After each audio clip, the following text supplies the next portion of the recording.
All right, let's check back in with meteorologist John Evans for a look at that stormy forecast headed our way. So John, what can you tell us about tomorrow? How severe could it be, and what's the timing of these storms? Well, these storms will be coming through probably late afternoon and tomorrow night, and the main threats will be damaging thunderstorm winds and some hail.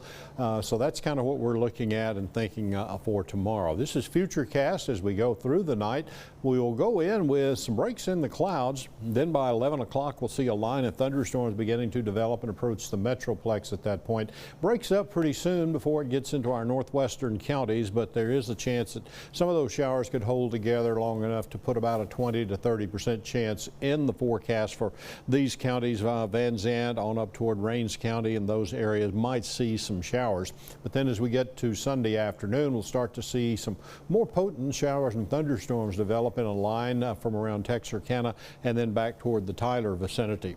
As the cold front continues to move eastward, that line will mature somewhat and we'll see some showers and thunderstorms there. Sunday night at 10 o'clock, it should be approaching the Longview vicinity. It'll continue to move down, and about every 2 hours we'll step it forward here as the line gets south of I-20, and then by 2 o'clock in the morning, it's down into deep East Texas, into near the lakes area.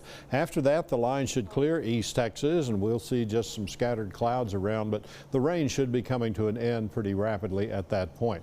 Now, the severe outlook does have a marginal risk of severe storms in those northwestern counties with this activity that we just showed you. There's a slight risk back toward the metroplex of some severe storms. Now, on Sunday into early Monday, we will have a slight risk for just about all of East Texas, leaving out part of Houston and Trinity counties, as well as part of the southern part there of Angelina County, and then on to the east that will extend eastward to that slight risk. There's an enhanced risk which includes the Mount Pleasant area, part of Upshur County, and down through Harrison County there, almost down to the Marshall area, and then on to I-20, and that will go all the way up into the Ohio Valley, where there will be a potential for some strong tornadoes and also quite a bit of damaging thunderstorm wind activity and some hail. But here in East Texas, we will have mainly hail, damaging thunderstorm winds as the primary threat, a low-end chance of tornadoes and flash flooding in the area with this outbreak. Wednesday, we'll be looking at another possible outbreak of severe storms. Right now, it does include mainly the northern half of our East Texas area. Points on toward the northeast there will have an enhanced risk of some pretty strong thunderstorms in that area. Temperatures right now, we're into the 80s, so we're building up a good bit of heat across East Texas now. The front will arrive as we've had a chance to cool down a little bit, though, overnight and tomorrow. Sunday morning, we'll see our temperatures down into the middle 60s, so it'll be a comfortable start to your Sunday. Sunday afternoon, we're up around 80 degrees again, so plenty of warmth and just a little bit unseasonably warm for this time of the year.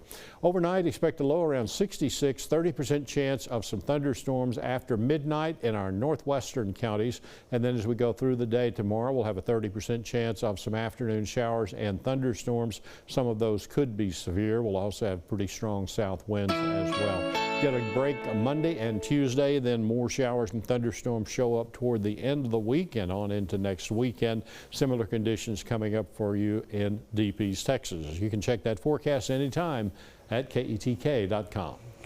Thank you, John.